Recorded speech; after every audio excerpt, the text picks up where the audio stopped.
आप 188 साल दूर हैं कि 188 किलोमीटर? अबे चांद पे है मैं। मुंबई वापस आने में थोड़ा टाइम लगेगा। आप उधर क्या कर रहे हैं भाई? इधर मामला ठंडा हो रहा है, जल्दी वापस आने का करो भाई। थोड़ा टाइम लगेगा। कितना टाइम भाव? 1 महीना। 1 महीना? चांद तो इधर सर पर ही है। अब जितना लगेगा उतना लगेगा ना। अभी मैं इधर से मुतेगा तो 1 महीना लगेगा तेरे सर पे गिरने के लिए।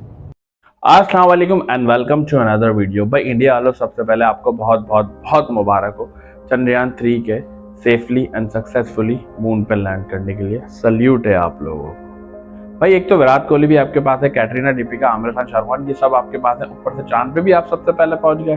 भाई well done and many many congrats. तो भाई बात करते हैं चंद्रयान 3 की। तो ये था एक अनमैन मिशन। अब अनमैन कहेंगे आप, ये क्या चीज होती है? अनमैन होता है जिस मिशन में कोई आदमी की इन्वॉल्वमेंट ना हो, कोई इंसान ना हो। तो जो लोग ये हैरत कर रहे हैं कि यार कोई इंसान गया और उसने चांद पे झंडा लगाया, ऐसा बिल्कुल भी नहीं है। इंडिया ने अपना स्पेसक्राफ्ट भेजा चांद पे और वो वहां पे सेफली लैंड हुआ अपने झंडे के साथ, और उसकी ट्रैकिंग होती रही ISRO, जो इंडिया का ऑफिशियल इदारा है, इंडियन स्पेस रिसर्च ऑर्गेनाइजेशन। उसकी ट्रैकिंग करते रहे, देखते रहे कि कब वो स्पेस पार की, कब वो मून के ऑर्बिट में पहुंचा और फाइनली कब उसने मून पे लैंड किया।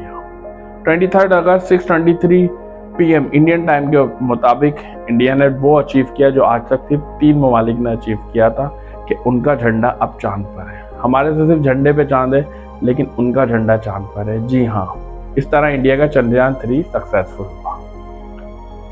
आपकी नॉलेज में फर्दर इजाफा करता चलूं, इसी तरह के मिशन होते हैं। जैसे अगर अमेरिका की बात करें, अपोलो 13, अपोलो 12, अपोलो 10, अपोलो 9, आपने इन मिशंस के नाम सुने होंगे। जिसमें अपोलो 10 में अमेरिका ने सक्सेसफुली इंसान चांद पे भेजा था, जो नील आर्मस्ट्रांग, जो हम पर सब पढ़ते आए हैं। जो चांद पे 12 लोग गए, उनमें पहला इंसान वही था। तो उन्होंने भी इसी तरह की टेस्टिंग की थी, डिफरेंट मिशन किए थे, लेकिन अपने 4-5 मिशन तक उन्होंने सिर्फ स्पेसक्राफ्ट, ल्यूनर मॉड्यूल और इस तरह की जो इक्विपमेंट होती है स्पेस रिलेटेड, वही चांद पे भेजी थी। वो फाइनली टेस्टिंग करते करते वो 10 तक वो आए कि भाई अब ये जो इंसान है ये भी चांद पे जाएगा और पहला कदम रखेगा, जिस पे हम सब ने देखा। खैर हम तो नहीं थे, लेकिन हमने इंटरनेट पे देखा, सुनना पड़ा कि 1969 में किस तरह नील आर्मस्ट्रांग चांद पे पहुंचा और उसने पहला कदम रख के दुनिया में तारीख रकम की।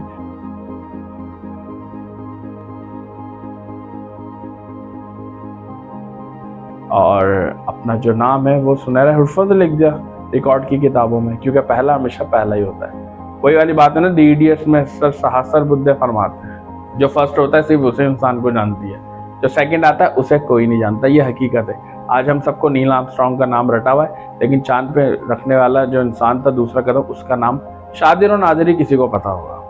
नासा ने अपने स्पेस मिशन क्यों डिसकंटिन्यू किया? क्योंकि उस जमाने में 1969-72 में इसका बजट था 350 मिलियन USD। जी हाँ, USD यानी कि डॉलर्स में। और आज की अगर इन्फ्लेशन रेट को एडजस्ट करते हुए कैलकुलेशन की जाए तो वो बनेगा 2.95 बिलियन USD। तो इसलिए उन्होंने बजट कहीं और किसी और डिपार्टमेंट में एलोकेट कर दिए, क्योंकि आवाम का इंटरेस्ट भी नहीं था और वो एक चीज़ अचीव कर चुके थे। लेकिन अब सुना है कि 2024-2025 तक वो ये मिशन कंटिन्यू करेंगे और अब चांद के बजाय मार्स की तरफ अप्रोच करेंगे, वहाँ पे इंसान को पहुँचाने की कोशिश करेंगे। अब देखते हैं क्या होता है आगे। वापिस बात करते हैं चंद्रयान 3 की। भाई चंद्रयान 3 इंडिया जो है ये 2009 यानी कि 14 साल की एफर्ट थी, जो आज 23 अगस्त 2023 में कामयाब हुई है।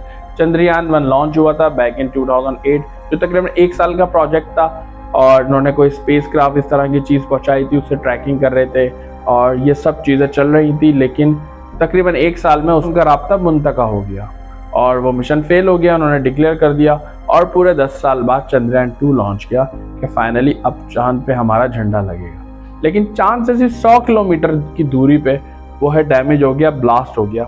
किसी टेक्निकल एरर की वजह से, कोई सॉफ्टवेयर इशू था, बाद में यही पता चला। लेकिन 4 साल बाद इंडिया ने चंद्रयान 3 लॉन्च किया और सक्सेसफुली 23 अगस्त को मून पे सेफली लैंडिंग की और उनका झंडा चांद पर है।